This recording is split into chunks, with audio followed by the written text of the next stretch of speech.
السلام علیکم۔ یہ ہے اردو ایکشن ٹیلز۔ آپ سب سے گزارش ہے کہ اس ویڈیو کو لائک اور شیئر کریں اور میرے چینل کو سبسکرائب کریں۔ یہ ہے ماریو پوزو کا شاہکار ناول گاڈ فادر۔ مترجم محمود احمد مودی۔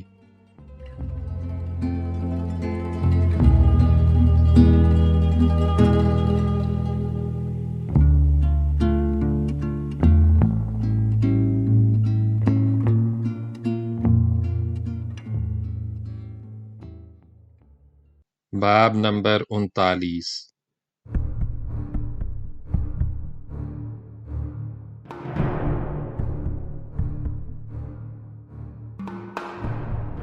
مافیاؤں کی جنگ جب ذرا تھمی اور ماحول پر سکوت چھا گیا تو سنی نے اسے دشمن کی کمزوری سمجھا۔ اس کی جنگجو اور خونخوار فطرت میں ابال آیا اور کچھ دنوں بعد اس نے اپنی دانست میں دشمنوں کو مزید سبق سکھانے کے لیے ان کے آدمیوں کو ایک بار پھر مروانا شروع کر دیا۔ اکثر اس قسم کے آپریشنز کی نگرانی وہ خود کرتا، گو ان کارروائیوں کی وجہ سے خود کورلیون فیملی کو بھی اپنے بہت سے منافع بخش کاروباری اڈے بند کرنے پڑے، مگر سنی کو اس کی کوئی پرواہ نہیں تھی۔ ایک بار ہیگن نے دبی دبی زبان میں اسے سمجھانے کی کوشش کی کہ جب امن قائم ہو گیا تھا تو اسے قائم رہنے دینا چاہیے تھا۔ اس پر سنی نے کہا لگا کر کہا تھا، میں ان کو گھٹنے ٹیکنے پر مجبور کر دوں گا، وہ صلح کے لیے گڑ گڑاتے ہوئے ہمارے پاس آئیں گے۔ یہ اس کی خام خیالی تھی۔ اسے نہیں معلوم تھا کہ پانچوں فیملیز ایک فیصلے پر پہنچ گئی تھیں۔ انہوں نے جب دیکھ لیا کہ شکست خوردگی کا انداز اختیار کرنے کے باوجود ان پر حملے بند نہیں ہو رہے تھے اور ان کے آدمی مسلسل قتل ہو رہے تھے، تو انہوں نے نتیجتاً اخذ کر لیا کہ فساد کی جڑ سنی تھا۔ اس کی جنگجو طبیعت کو چین آنا مشکل تھا۔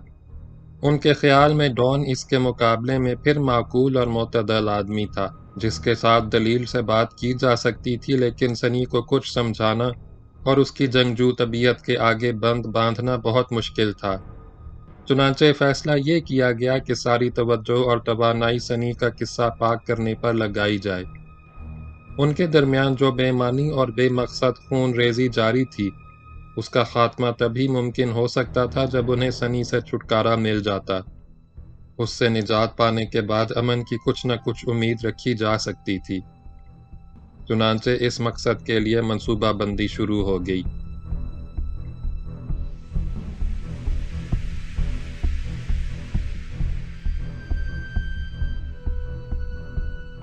خون ریزی اور خطرات کی وجہ سے کورلیون فیملی کو اپنے دھندوں کے جو اڈے بند کرنے پڑے تھے، ان میں ڈان کے داماد ریزی کا بک میکنگ کا اڈا بھی شامل تھا۔ اس طرح ریزی، جو پہلے ہی اس بات پر نالاں تھا کہ کورلیون فیملی نے اسے اس کے شایان شان کاروبار کرا کے نہیں دیا تھا، بالکل ہی فارغ ہو گیا۔ ان حالات میں اس نے پہلے سے بھی زیادہ عیاشی شروع کر دی۔ اس کے پاس جو تھوڑے بہت اثاثے تھے، وہ بھی خطرے میں نظر آنے لگے۔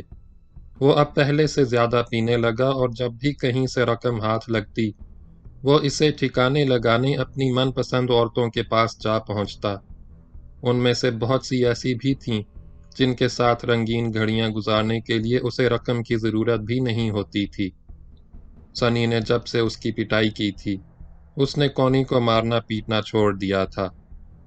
سنی سے وہ خوف محسوس کرتا تھا۔ اسے یقین تھا کہ غصے میں وہ شخص اسے واقعی قتل کر سکتا تھا۔ اس سے کچھ بعید نہیں تھا۔ پٹائی کے بعد ریزی کئی دن تک تو یہی محسوس کرتا رہا تھا کہ وہ اپنی بلڈنگ میں رہنے والے پڑوسیوں کو بھی منہ دکھانے کے قابل نہیں رہا تھا۔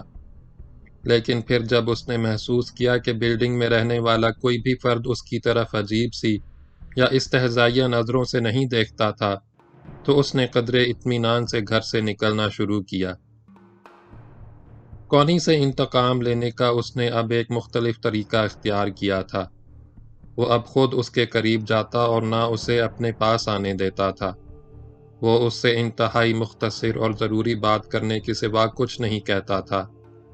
اس کی کسی غیر ضروری بات کا جواب نہیں دیتا تھا۔ اب وہ میاں بیوی ہوتے ہوئے ایک ہی گھر میں گویا اجنبیوں کی طرح رہ رہے تھے۔ یہ انداز کونی کے لیے اور بھی زیادہ جھنجھلاہٹ کا باعث تھا۔ وہ پہلے ہی جلی بھنی بیٹھی تھی کہ ایک روز گھر پر رضی کی عدم موجودگی میں ایک لڑکی کا فون آ گیا جو رضی کو پوچھ رہی تھی اور اپنا نام نہیں بتا رہی تھی۔ کون ہو تم؟ کونی نے دوبارہ غصے سے پوچھا۔ میں رضی کی دوست ہوں، لڑکی شوق سی ہنسی کے ساتھ بولی۔ دراصل آج شام اس سے میری ملاقات طے تھی، لیکن مجھے اچانک شہر سے باہر جانا پڑ رہا ہے۔ اسے پیغام دے دینا کہ وہ میری طرف نہ آئے۔ کونی فون پر گلا پھاڑ کر چیخی اور پھر اس نے لڑکی کو بے نقطہ سنانا شروع کر دیا۔ لڑکی نے فون بند کر دیا۔ شام کو رضی باہر سے آیا تو نشے میں دھت تھا۔ اس کے باوجود اس نے نہا کر لباس تبدیل کر کے دوبارہ باہر جانے کی تیاری شروع کر دی۔ اس دوران بھی وہ مزید پیے جا رہا تھا۔ کونی خاموش بیٹھی یہ سب کچھ دیکھ رہی تھی اور اس کے اندر ہی اندر گویا آتش فشاں مچل رہے تھے۔ آخر رضی نے لڑکھڑاتے ہوئے باہر کا رخ کیا تو کونی گویا پھٹ پڑی اور چلائی، مت زحمت کرو باہر جانے کی، وہ حرافہ آج تمہیں نہیں ملے گی۔ کیا مطلب؟ رضی نے رک کر لڑکھڑاتی آواز میں پوچھا۔ اس کا فون آیا تھا کہ وہ شہر سے باہر جا رہی ہے، اس لیے تم آنے کی زحمت نہ کرنا۔ پھر اس کی آواز اور اونچی ہو گئی۔ تمہاری یہ جرت کہ ان فاحشاؤں کو گھر کا فون نمبر بھی دیتے ہو، میں تمہیں زندہ نہیں چھوڑوں گی۔ وہ مجنونانہ انداز میں دونوں ہاتھوں سے رضی کا چہرہ نوچنے کے لیے جھپٹی۔ رضی نشے میں دھت تھا، لیکن اس عالم میں بھی اس کے لیے کونی سے اپنا بچاؤ کرنا کوئی بڑا مسئلہ نہیں تھا۔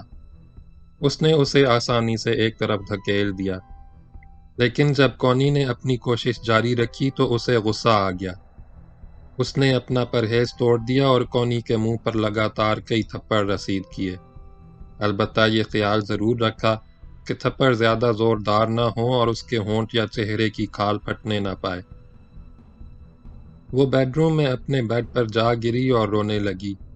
رضی نے باہر جانے کا ارادہ ملتوی کر دیا اور دوسرے کمرے میں بیٹھ کر مزید پینے لگا۔ کچھ دیر بعد کونی نے کچن کے فون سے اپنے گھر کا نمبر ملایا۔ وہ اپنی ماں سے کہنا چاہتی تھی کہ کوئی آ کر اسے لے جائے۔ سنی سے وہ خود بات کرنا نہیں چاہتی تھی۔ وہ نہیں چاہتی تھی کہ سنی کو اندازہ ہو کہ اس کے شوہر نے ایک بار پھر اسے مارا ہے۔ اسے معلوم تھا کہ اس طرح بات زیادہ بگڑ سکتی ہے، لیکن اس کی پھر شاید سنی کی بدقسمتی تھی کہ دوسری طرف فون سنی نے ریسیو کیا۔ کونی نے گھبراہٹ میں بات بنانے کی جتنی کوشش کی، بات اتنی ہی بگڑتی چلی گئی۔ سنی کے لیے اندازہ کرنا مشکل نہ رہا کہ کونی کو رضی نے آج پھر مارا تھا، اور سنی کے لیے یہ گویا بڑی ہی توہین کی بات تھی کہ رضی نے اس کی انتہائی سخت دھمکی کو بھی یاد نہیں رکھا تھا۔ میں آ رہا ہوں، وہ اس بھیڑیے کی طرح غرایا جسے خون کی پیاس بے تاب کر رہی تھی۔ بس تم میرا انتظار کرو۔ کونی اسے آنے سے منع کرنا چاہتی تھی، سمجھانا چاہتی تھی کہ بات کوئی خاص نہیں تھی، لیکن اسے کچھ بھی کہنے کا موقع نہ ملا۔ سنی نے فون بند کر دیا۔ سنی دوسری طرف ریسیور رکھنے کے بعد بڑبڑایا۔ دوران خون کی تیزی سے اس کی مضبوط گردن سرخ ہو گئی تھی اور چہرہ بھی لال بھبوکا ہو رہا تھا۔ ایگن بھی قریب ہی موجود تھا۔ اس کے لیے اندازہ کرنا مشکل نہیں تھا کہ سنی اس وقت غصے میں اندھا ہو رہا ہے۔ سنی نے اسے کچھ نہیں بتایا اور اپنا کوٹ اٹھا کر باہر کی طرف لپکا۔ اس کی گاڑی میں ڈیش بورڈ کے خانے میں گن موجود تھی، اور اس کے خیال میں اس کے لیے وہی کافی تھی۔ دشمنوں نے جب سے شکست خوردگی کا انداز اختیار کیا تھا، تب سے سنی اپنے حفاظتی انتظامات کے سلسلے میں بھی قدرے بے پرواہ ہو گیا تھا۔ کونی کی شادی کے موقع پر لوسی نامی جس لڑکی سے اس کے تعلقات استوار ہوئے تھے، وہ شہر میں رہتی تھی۔ سنی اکثر اس سے ملنے بھی جاتا تھا، تاہم اس نے اس حد تک احتیاط ضرور رکھی تھی کہ لوسی کے گھر کی 24 گھنٹے نگرانی کے لیے آدمی مقرر کر رکھے تھے۔ اسے معلوم تھا کہ اسے گھیرنے کے لیے وہ بہترین جگہ تھی۔ اس لیے اس نے اپنی موجودگی اور عدم موجودگی دونوں صورتوں میں خبردار رہنے کا بندوبست کیا ہوا تھا۔ باہر جاتے وقت اکثر اس کی گاڑی کے آگے پیچھے مسلح گارڈز بھی ہوتے تھے، لیکن اس وقت اس نے انہیں طلب کرنے کی بھی زحمت نہیں کی۔ اس نے اپنا کوٹ اٹھایا اور اسے پہنتے ہوئے کسی سے کچھ کہے بغیر باہر کی طرف چل دیا۔ چند لمحے بعد جب ہیگن نے باہر اس کے بیوک کے انجن کی غرانے کی آواز سنی تو اس نے دوسرے کمرے میں موجود مسلح افراد کو حکم دیا، تم دوسری گاڑی میں اس کے پیچھے جاؤ۔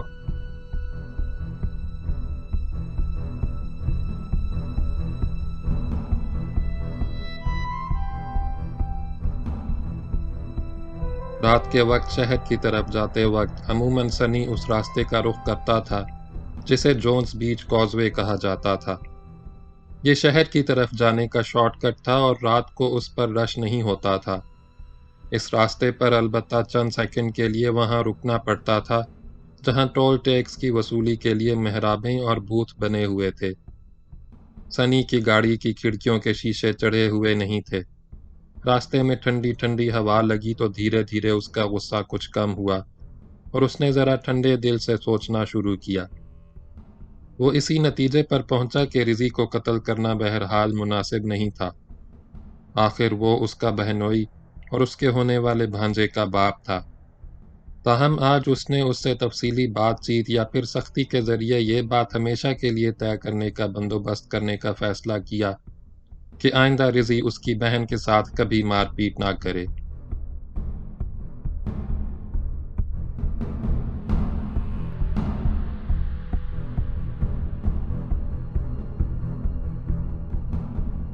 کازوے پر روشنی بہت کم تھی اور ٹریفک نہ ہونے کے برابر تھی۔ ٹول ٹیکس کی محرابیں اسے دور سے نظر آ گئیں۔ وہ بہت تیز رفتاری سے جا رہا تھا۔ ہیگن نے جن دو آدمیوں کو اس کے پیچھے روانہ کیا تھا وہ بہت پیچھے رہ گئے تھے۔ کچھ دیر پہلے وہ راستے میں ایک جگہ ٹریفک میں پھنس گئے تھے، پھر ایک جگہ انہیں سگنل پر بھی رکنا پڑا۔ سنی جب ٹول ٹیکس کی محرابوں کے نیچے اپنی لین میں جا کر رکا تو اس نے دیکھا کہ صرف اس بوتھ میں ٹیکس لینے والا کلرک موجود تھا۔ سنی کی گاڑی سے آگے ایک گاڑی پہلے ہی رکی ہوئی تھی۔ اس میں موجود افراد غالباً کلرک سے کسی راستے کے بارے میں پوچھ رہے تھے۔ رکنے کے بعد سنی کو معلوم ہوا کہ اس کے پاس ٹول ٹیکس دینے کے لیے کوئی چھوٹا نوٹ موجود نہیں تھا۔ اس نے ایک بڑا نوٹ نکالا اور اگلی گاڑی کو آگے بڑھنے کے لیے ہارن دیا۔ گاڑی آگے بڑھ گئی۔ اس نے کھڑکی سے ہاتھ نکال کر کلرک کو نوٹ تھمایا اور بقایا لینے کے لیے رکا رہا۔ بوتھ میں بھی روشنی بہت کم تھی۔ وہ کلرک کی صورت بھی صحیح طرح نہیں دیکھ سکا تھا۔ کلرک نوٹ لینے کے بعد جھک گیا تھا اور اب سنی کو نظر نہیں آ رہا تھا کیونکہ بوتھ میں شیشہ اوپر کی طرف صرف تھوڑے سے حصے میں لگا ہوا تھا۔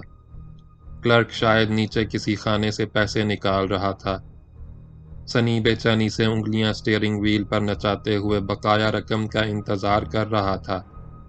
اس دوران اس نے دیکھا کہ اگلی کار چند قدم آگے بڑھنے کے بعد پھر رکی ہوئی تھی اور بدستور راستہ روکے کھڑی تھی اور اس کا انجن سٹارٹ تھا۔ کلرک ابھی تک بوتھ میں گویا نیچے ہی بیٹھا ہوا تھا اور اس لمحے سنی کو اس کی چھٹی حس نے خطرے کا احساس دلایا۔ وہ گاڑی بھگا نہیں سکتا تھا، آگے راستہ محدود تھا۔ یکدم ہی اسے گویا کرنٹ سا لگا۔ اس نے انتہائی پھرتی سے دروازہ کھولا، لیکن اس وقت تک اگلی گاڑی سے دو آدمی اتر چکے تھے۔ ان کے ہاتھوں میں گنیں تھیں۔ اسی لمحے بوتھ میں کلرک بھی نمودار ہو گیا۔ اس کے ہاتھ میں بھی گن تھی۔ وہ یقیناً جعلی کلرک تھا۔ ٹول ٹیکس کے ناکے پر قبضہ ہو چکا تھا اور وہ لوگ یقیناً سنی کے لیے ہی گھات لگائے بیٹھے تھے۔ سنی کو گاڑی سے اترنے یا ڈیش بورڈ کے خانے سے گن نکالنے کی مہلت نہیں ملی۔ گولیاں چلیں اور دنیا اس کی نظروں میں تاریک ہو گئی۔ وہ اس طرح گاڑی سے باہر لٹک آیا کہ اس کا سر نیچے تھا اور پاؤں گاڑی میں ہی پھنسے رہ گئے تھے۔ اس کے چہرے، گردن اور جسم کے کئی دوسرے حصوں میں گولیاں لگی تھیں۔ گاڑی سے اترنے والے دونوں آدمیوں کو جب اس کی موت کا یقین ہو گیا تو انہوں نے فائرنگ بند کی اور ان میں سے ایک نے قریب آ کر سنی کے چہرے پر ایک ٹھوکر بھی رسید کی۔ یہ محض نفرت کا اظہار تھا، ورنہ ان کا کام تو مکمل ہو چکا تھا۔ جعلی کلرک بھی بوتھ سے نکل آیا۔ چند لمحے بعد تینوں قاتل گاڑی میں بیٹھ کر تیز رفتاری سے روانہ ہو چکے تھے۔ سنی کے پیچھے آنے والے مسلح افراد ان کا تعاقب بھی نہیں کر سکتے تھے، کیونکہ راستے میں سنی کی بڑی سی کار حائل تھی۔ انہوں نے جب وہاں پہنچنے پر یہ منظر دیکھا اور سنی کو مردہ پایا تو فوراً اپنی کار واپسی کے لیے گھمائی اور تیز رفتاری سے لانگ بیچ کی طرف روانہ ہو گئے۔ راستے میں انہیں جو پہلا پبلک فون بوتھ نظر آیا، اس پر رک کر ان میں سے ایک نے ہیگن کو فون کیا۔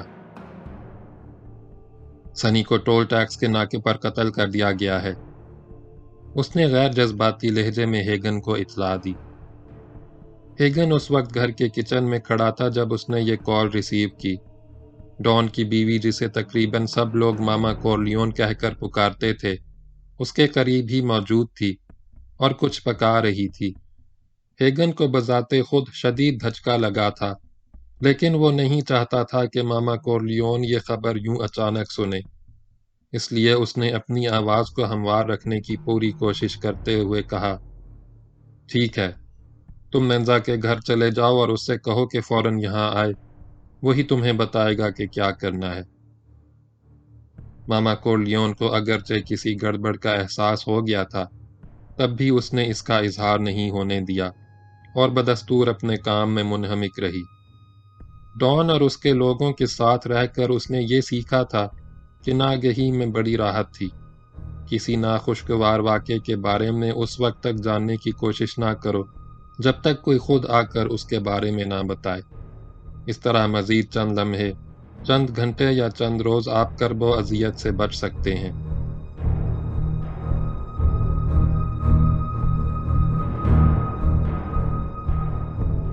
ہیگن جلدی سے فون بند کر کے آفس میں آ گیا۔ دروازہ اس نے بند کر لیا تھا، تب اس کا جسم یکا یک لرزنے لگا۔ اس کی ٹانگوں میں جان نہ رہی۔ وہ صوفے پر بیٹھ گیا اور اس نے اپنا چہرہ دونوں ہاتھوں میں چھپا لیا۔ آنسو خود بخود اس کے رخساروں پر پھسلتے آ رہے تھے۔ ان آنسوؤں کے پیچھے یادوں کی ایک طویل فلم چل رہی تھی۔ اس کا بچپن، لڑکپن اور جوانی سنی کے ساتھ گزری تھی۔ اسی کی بدولت اسے اس گھر میں اس کے بھائیوں جیسا مقام ملا تھا۔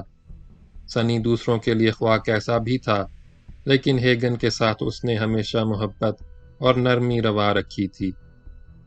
اس کا دل ماما کورلیون کے بارے میں بھی سوچ کر پھٹا جا رہا تھا۔ اس عورت کے بیٹوں میں سے کوئی بھی اس کے پاس نہیں رہا تھا۔ مائیکل روپوش ہونے کے لیے سسلی گیا تھا۔ فریڈ کو ذہنی اور اعصابی صحت کی بحالی کے لیے لاس ویگس بھیج دیا گیا تھا، اور سنی اب دنیا میں ہی نہیں رہا تھا۔ کیسی بد نصیب ماں تھی! دنیا کی سب آسائشیں میسر ہوتے ہوئے بھی کسی اولاد کی طرف سے سکھ نہیں تھا۔ چند منٹ بعد آخر ہیگن نے خود کو سنبھالا اور چند ضروری فون کیے۔ اس نے ٹیسیو کو بھی طلب کر لیا۔ رزی کو بھی اس نے یہ خبر دے دی، لیکن اسے ہدایت کی کہ ابھی کونی کو نہ بتائے اور اپنے رویے سے بھی کوئی غیر معمولی بات ظاہر نہ ہونے دے۔ اس کے بعد ہیگن ایک بار پھر صوفے پر ڈھیر ہو گیا۔ اب اسے سب سے مشکل مرحلہ درپیش تھا۔ اب اسے ڈان کو اس واقعے کی اطلاع دینی تھی۔ ڈان اس وقت سویا ہوا تھا۔ ڈاکٹر اسے خواب آور دوا دے کر سلاتے تھے۔ اسے نیند سے جگا کر ایسی خبر سنانا بڑا اعصاب شکن کام تھا۔ نہ جانے ڈان کا رد عمل کیا ہوتا۔ ہیگن کا تعصف یہ سوچ کر بھی بڑھ رہا تھا کہ گزشتہ چند ماہ کے دوران اگر معاملات سنی کی بجائے ڈان کے ہاتھ میں آ جاتے تو شاید یہ نوبت نہ آتی۔ اس کے ساتھ ساتھ اسے خود اپنے بارے میں بھی سوچ کر افسوس ہو رہا تھا۔ وہ شاید اس خاندان کے لیے اتنا اچھا مشیر ثابت نہیں ہو سکا تھا جتنا آن جہانی ڈینڈو تھا۔ ڈینڈو کے دور میں کورلیون فیملی پر اتنی بڑی تباہی نہیں آئی تھی۔ اسے یوں ہی سوگوار بیٹھے کچھ دیر گزر گئی، پھر باہر گاڑیاں رکنے کی آوازیں سن کر وہ اپنے خیالات کی دنیا سے باہر آیا۔ وہ مصنوعی سہارے کی تلاش میں اٹھ کر اس الماری کی طرف بڑھا جس میں بوتلیں رکھی تھیں۔ اس نے اپنے لیے پیک تیار کیا۔ اسی اثناء میں دروازہ کھلنے کی آواز سن کر گھوم کر دیکھا۔ ڈان دروازے میں کھڑا تھا۔ وہ مکمل سوٹ میں تھا، سر پہ ہیٹ بھی تھا۔ وہ گویا کہیں جانے کے لیے تیار تھا۔ میرے لیے بھی ایک ڈرنک تیار کرنا، اس نے آگے ہوتے ہوئے دھیمی آواز میں کہا۔ وہ آ کر اپنی مخصوص ریوالونگ چیئر پر بیٹھ گیا۔ ہیگن نے سحرزدہ سے انداز میں اس کے لیے بھی ڈرنک تیار کی اور اس کے سامنے رکھ کر خود صوفے پر بیٹھ گیا۔ ڈان اس کی آنکھوں میں جھانکتے ہوئے ٹھہری ٹھہری مخصوص گونجیلی آواز میں بولا۔ میری بیوی سونے کے لیے لیٹی تو اس کی آنکھوں سے آنسو بہہ رہے تھے، اور اب ہمارے خاص آدمیوں کی آمد بھی شروع ہو گئی ہے۔ ہیگن، میرے وکیل، میرے مشیر، کیا تم بری خبر مجھے سب سے آخر میں سناؤ گے؟ سنی کے قتل سے پورے ملک کی انڈر ورلڈ میں سنسنی کی لہر دوڑ گئی تھی۔ اس کے ساتھ یہ خبر بھی پھیل چکی تھی کہ ڈان اب بستر پر نہیں ہے اور معاملات سنبھالنے کے قابل ہو چکا ہے۔ سنی کے جنازے اور تدفین کے موقع پر جن لوگوں نے اسے دیکھا تھا، ان میں 5 فیملیز کے مخبر بھی شامل تھے۔ انہوں نے فیملیز کو اطلاع دی کہ ڈان کافی حد تک ٹھیک ٹھاک نظر آ رہا تھا۔ چنانچہ فیملیز کو اب کورلیون فیملی کی طرف سے خوفناک رد عمل کا اندیشہ تھا۔ انہوں نے تو اس امید پر سنی کو مروایا کہ شاید بستر پر پڑے ہوئے ڈان میں جوابی طور پر کوئی بڑی کارروائی کرنے کی ہمت نہ ہو اور وہ صلح میں ہی عافیت سمجھے، لیکن اس کی صحت یابی اور پوری طرح فعال ہونے کی خبر سن کر انہیں اندیشہ محسوس ہونے لگا کہ انہیں بہرحال ڈان کے غیظ و غضب کا سامنا کرنا پڑے گا۔ انہوں نے گھبراہٹ کے عالم میں دفاع کی تیاریاں شروع کر دی تھیں، لیکن جو کچھ ہوا وہ اس کے برعکس تھا۔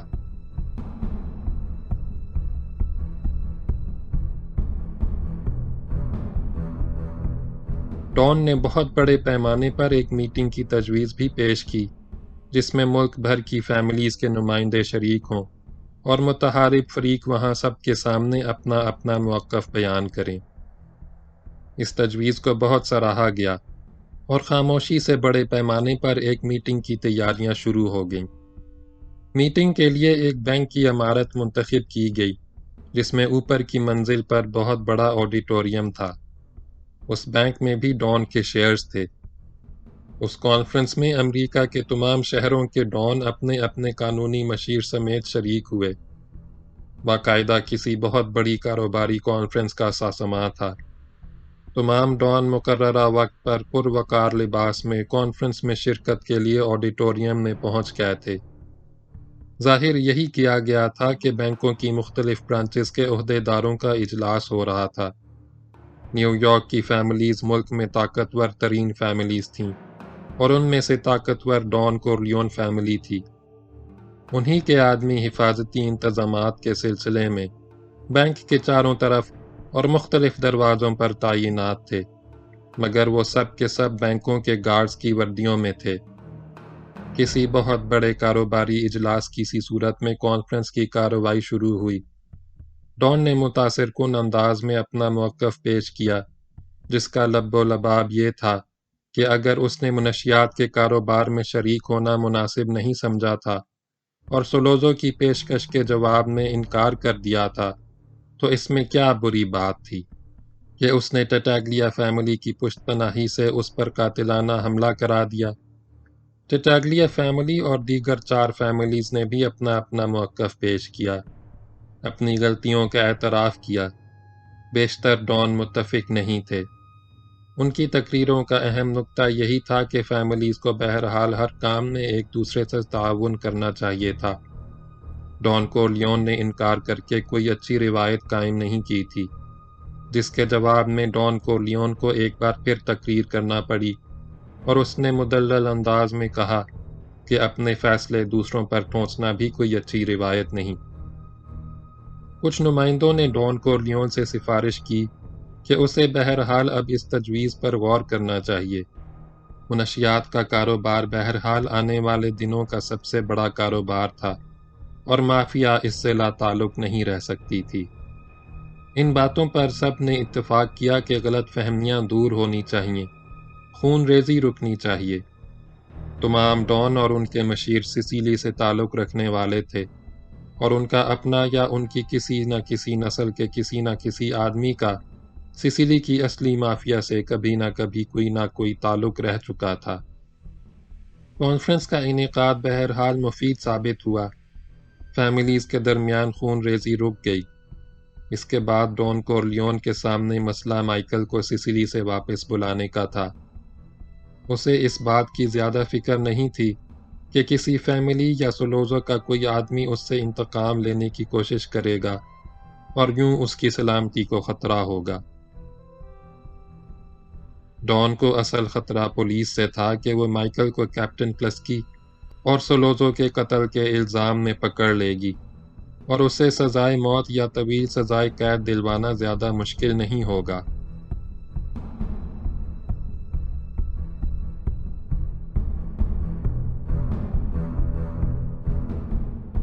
مائیکل کے بارے میں سوچ بچار اور منصوبہ بندیاں کرتے مزید 1 سال گزر گیا۔ اس دوران کئی تجاویز ڈان کے سامنے پیش کی گئیں، لیکن اسے ان میں سے کوئی بھی پسند نہ آئی۔ آخرکار اس مسئلے کا حل بھی نیو یارک کی فیملیز میں سے ایک کی طرف سے آیا۔ یہ تجویز ڈان کے دل کو لگی۔ قصہ یہ تھا کہ ایک فیملی سے تعلق رکھنے والے ایک نوجوان کو ایک ناکردہ جرم میں پکڑ لیا گیا۔ پولیس کی تحویل میں اس کے ساتھ بہت سختی اور بے انصافی ہوئی۔ اسے اس بات پر بہت غصہ تھا۔ کچھ عرصے کی سزا کاٹ کر وہ جیل سے باہر آیا تو اس نے نہایت سکون سے کئی گواہوں کی موجودگی میں ان دونوں پولیس والوں کو گولی مار دی جنہوں نے اس کے ساتھ زیادتیاں کی تھیں۔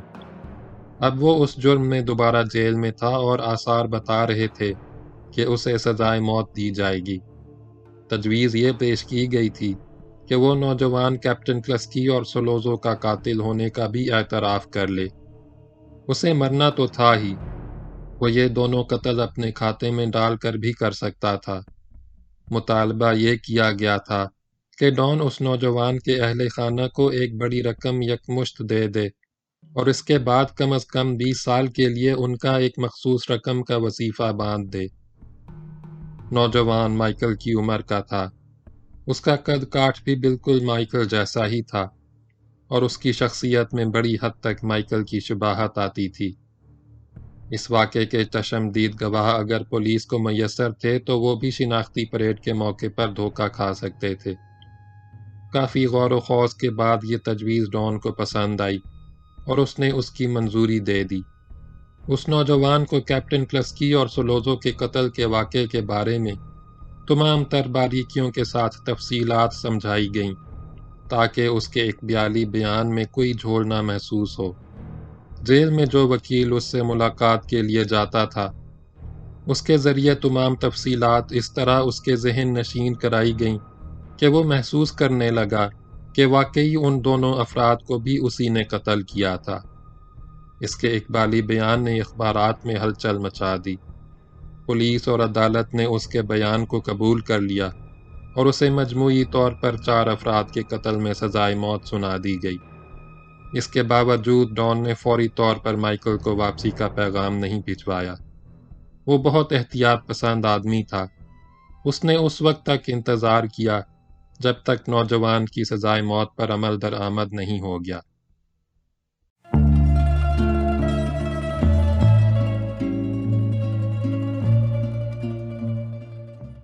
باب نمبر 40 اگلی ویڈیو میں سنیں۔